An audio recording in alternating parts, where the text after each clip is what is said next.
So, Squad finally did it. After all these years of holding steady, the game actually dropped below 10,000 average players for the first time in 3 years. Like, do you realize how insane that is for a title that used to peak at almost 40,000? I checked the charts and we're sitting around 8,000 on average, down almost 18% this month. Barely scraping the 4,000 online right now. You can spend that however you want, but the truth is simple. People are leaving. And it's not because of some kind of telekinesis where people decided all to leave. And also it's not because they got bored of tactical shooters. No, it's because the game is barely holding itself together. And I'm saying this as someone who defended this game for years, someone who literally built content around it. But holy shit, this Unreal Engine 5 migration is a definition of rushed. They hyped it like it was going to be the next evolution. Better lighting, better audio, better everything. And yeah, sure, it looks gorgeous. Al-Basra finally feels alive. Shadows are cinematic. Explosions have that movie vibe. But try to actually playing it. The moment you spawn in, your frames tank, your GPU sounds like it's begging for mercy. And when you finally scope in, that is fucking scope frame drops that they didn't fix yet. Thank God for Battlefield 6, by the way, because I forgot that game even existed. I don't care how good a game looks if I can't even move without feeling like my PC is about to explode. And the minimum specs, by the way, still claims that you can run it on GTX 1060 or RX 580 with 8 GB of RAM. Yeah, maybe if you enjoy watching PowerPoint slideshow, and whoever wrote that spec list needs to actually play the game on that setup, because holy shit, half of the community is cooking their hardware just trying to join a server. And many people are complaining in their Discord. You can go to their Discord right now and see how many people are complaining. They have issue with running this game with the Unreal Engine 5 migration. And don't even get me on the server browser.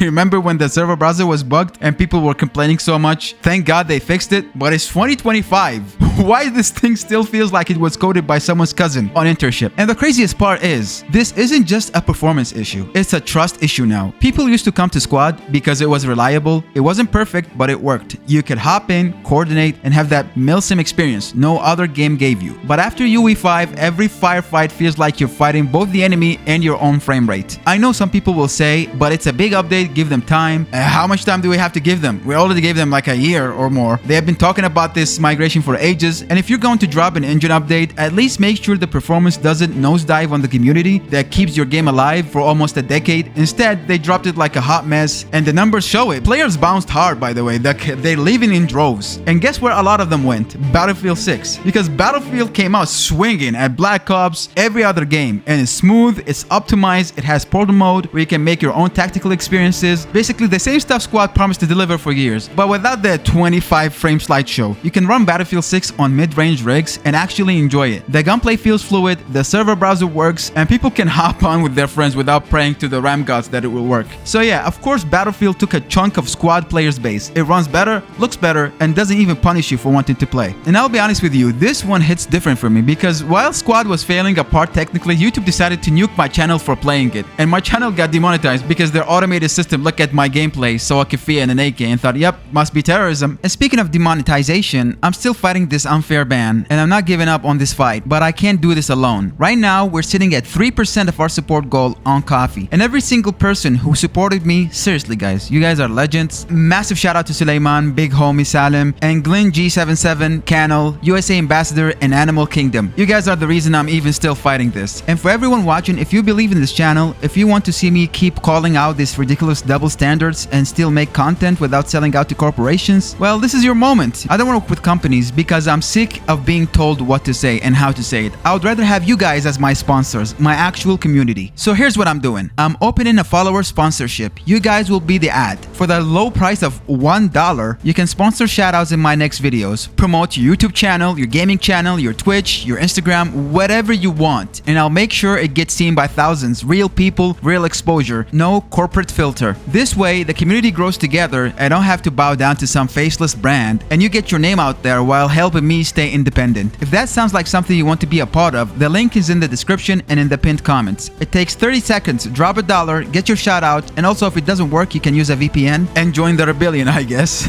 Because think about it, this isn't just about demonetization, it's about creators being treated fairly. And if YouTube won't back me, you guys already have my back. And I sincerely thank you guys for having my back. Always. Now back to the video. So yeah, I think it's safe to say I'm done with this game, at least for now. I can't keep putting hours into something that not only melts my GPU, but also gets me flagged by a platform that doesn't even understand context. Also, there isn't much people playing it. Like 5,000 people is not that much. Half of it is Chinese people playing on Chinese servers. So I spent years making squad content, and I know a lot of you guys subscribe to my channel because of squad content, because of my shorts on my TikTok and everything. I had fun while making it, but I don't think the wheels are running anymore. I was also defending it when people called it niche or dying, and this is what we get: a rushed engine migration, zero communication, and I can't keep defending it anymore, to be honest with you. And I'm not saying the game's dead yet. Not yet. There's a still core community that loves it. Guys who'll run around with 20 FPS and still drop supply crates and logi runs. But that goodwill doesn't last forever. You can't keep telling people wait for the next patch when every patch just introduces a new type of lag. So yeah, if Off-World wants to fix this, they need to stop pretending everything is fine, update the system requirements, acknowledge that the Unreal Engine 5 rollout was messy, optimize the ADS, scope hitches, and maybe communicate like they actually give a damn. Because right now it feels like they're just patching holes in a sinking ship with just pretty reflections and lighting. As for me, I'm stepping away from this game. I'm not playing it. I'm not recording it. I'm not risking another demonetization strike for a game that can't even keep its own server straight. I'll still check the updates. I'll still maybe look here and there from afar. Maybe I'll come back if there's a good fix and people are coming back again. But I'm moving on. There are other games doing what Squad used to do. It's just smoother without the nonsense. And it sucks to say that because I really wanted this game to win. And I was so excited when they released the update. But then when I started playing it, I was like, oh no, yep, we got a bad one on our hands. And yeah, the results are showing the game is dying. And so rest in peace, Squad player count. Fix your engine, fix your performance. And until then, I'm out.